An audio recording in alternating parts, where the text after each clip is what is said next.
మావా, పొట్ట తగ్గాలి అని జిమ్‌లో జాయిన్ అయ్యావు. కానీ 10 రోజులైనా పొట్ట తగ్గట్లేదు అని జిమ్ మానేసావా? నువ్వు మధ్యలోనే ఆగిపోయావు మావా.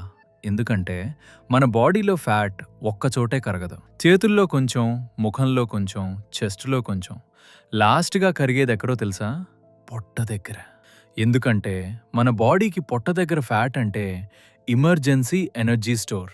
ప్రాణం కాపాడే బ్యాకప్ ఇంధనం. మన బాడీ అనుకుంటుంది ఇది చివరి వరకు దాచుకోవాలి. ఫ్యూచర్లో ఫుడ్ లేకపోతే ఇదే యూజ్ అవుతుంది. సో ఫస్ట్ ఫేస్ లీన్ అవుతుంది, తర్వాత హ్యాండ్స్, లెగ్స్. కానీ పొట్ట మాత్రం ఈజీగా వదలదు మావా. సో నువ్వు 10 డేస్ జిమ్‌కెళ్ళి యాబ్స్ రావట్లేదు, బెల్లీ తగ్గట్లేదు అని క్విట్ చేస్తే నువ్వు ఓడిపోలేదు మావా. గెలుపు దగ్గరలోనే వదిలేశావు. గుర్తుపెట్టుకో మావా, కన్సిస్టెన్సీ ఒక్కటే నీ ఆయుధం. Daily workout, clean food, proper sleep. ఒకరోజు మిర్రర్ ముందు నిల్చుంటే అరే పొట్టెక్కడికి పోయింది అనిపిస్తుంది. అది మ్యాజిక్ కాదు మావా, అది డిసిప్లిన్ పవర్.